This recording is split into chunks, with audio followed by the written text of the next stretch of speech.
Hi everyone.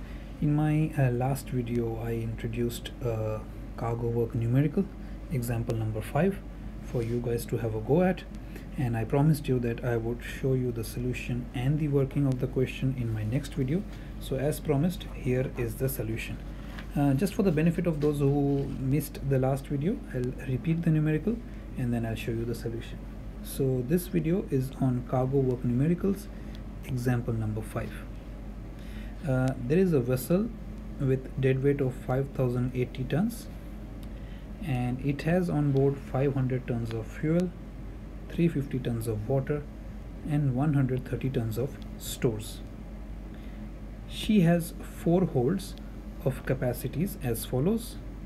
Number 1 hold 1320 metric cube, number 2 hold 1972 metric cube, number 3 hold 2050 metric cube, and number 4 hold 1530 metric cube. So when I say metric cube, I often of course mean it's the volume of the cargo hold. Alright, you are required to load grain with a storage factor of 1.45 metric cube per ton and bales of cotton stowing at 2.35 metric cube per ton. That is the storage factor of grain and cotton respectively. You have to calculate firstly how much of each commodity can you load if the vessel is down to her load line marks and full to capacity, and secondly how should the cargo be theoretically distributed in each of the cargo holds. Alright, so let's get started with the solution. You have the dead weight given to you, that's 5080 tons, and from the dead weight you have to now subtract what you already have on board. Alright, so what you have on board, you have the bunkers, the water and the stores. So you will subtract from the total dead weight. So you see the bunkers, stores and the water is given to you here in the question. This is the bunker, the water and the stores, right? So from the total dead weight, subtract the bunkers, the water and the stores, and then you can get the cargo that you can load now with the available dead weight. So it will be 5080 minus 980 tons. So what is 980? 980 is the sum total of these.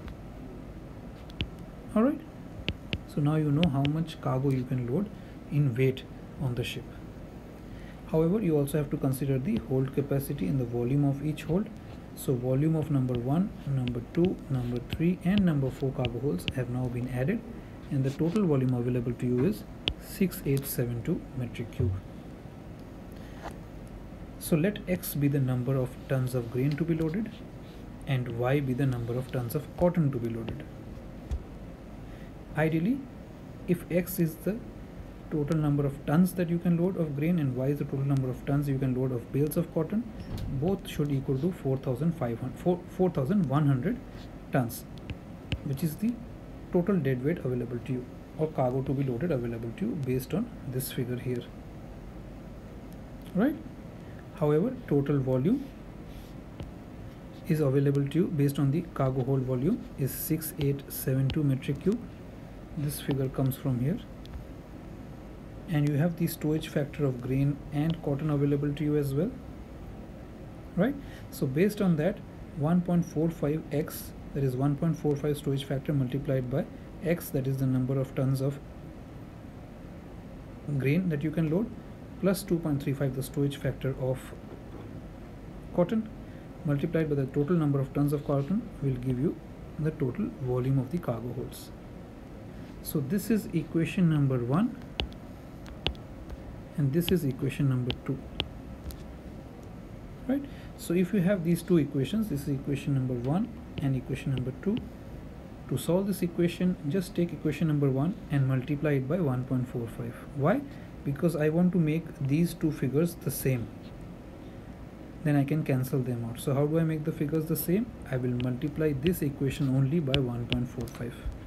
You can either multiply this by 1.45 or you can multiply it by 2.35. It's up to you.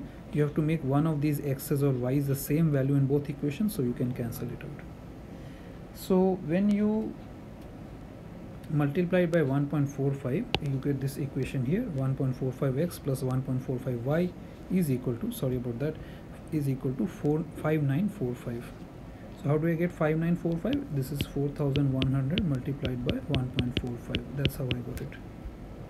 Alright, so now this becomes equation 3. So we can forget about equation number 1. I don't have to use this.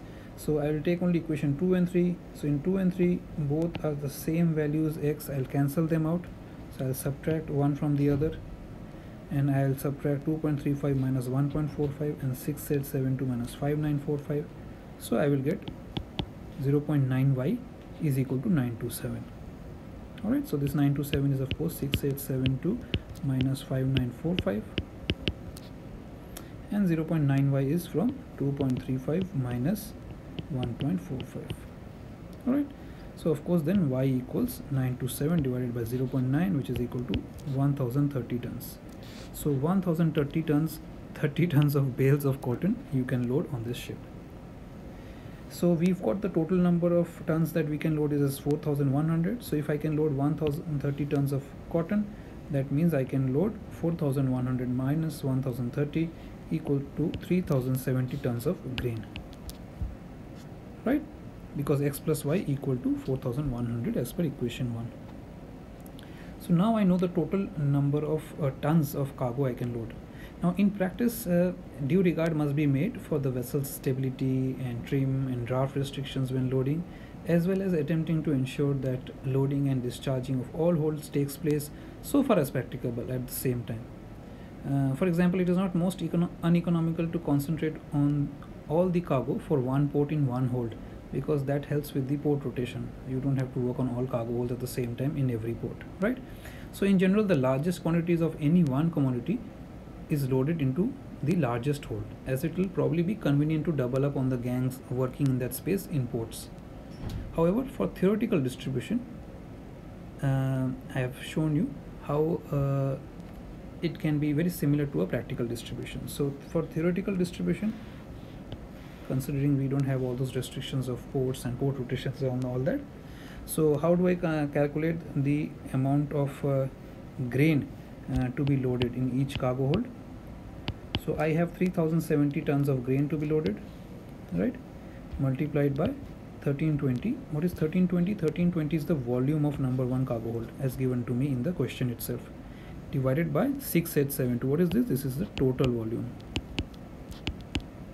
if I add all the volumes of the cargo hold. So that gives me a factor. So 3070 multiplied by 1320, which is the volume of number 1 cargo hold, divided by total volume, gives me 589.7. So I can put 589.7 tons of grain in number 1 hold. Alright, similarly for number 2 hold, it will be 3070 multiplied by number 2 cargo hold volume divided by the total volume, similar to the previous one. So you've got 881 tons. So and so forth. I will find it out for number 3 and number 4 as well. All I have to do is basically take the total weight of grain I can load multiplied by the volume of the cargo hold in question divided by the total volume available to me, right? So I get it for number 3 and number 4 hold as well. Similarly, if I want to load cotton, I will take the amount of cotton I can load. So 1030 is from here, you can see this is 1030. I have 1030 tons of cotton to be loaded. I will, for number 1 cargo hold, I will multiply it by 1030 multiplied by number 1 cargo hold volume, right, divided by total volume, similar to what I did before, and that gives me a factor which helps me to understand how much of cargo I can load it, of cotton I can load in each cargo hold. So you do that for number 2, number 3 and number 4, and you can find out the tons of cargo, or tons of cotton rather, you can load in each cargo hold. So this is more like a theoretical distribution for the purposes of solving this question. Alright, however, of course in real life, in practicality, it will differ depending on the port rotation and trim, draft restrictions, so on and so forth. So let me know how you thought, what you thought of this question, whether it was helpful, whether you had a go at it or not, whether your answers match mine or not. And I look forward to your feedback and comments, guys. Keep posting your comments and feedback because it helps me to improve the future videos. Bye for now and keep studying hard.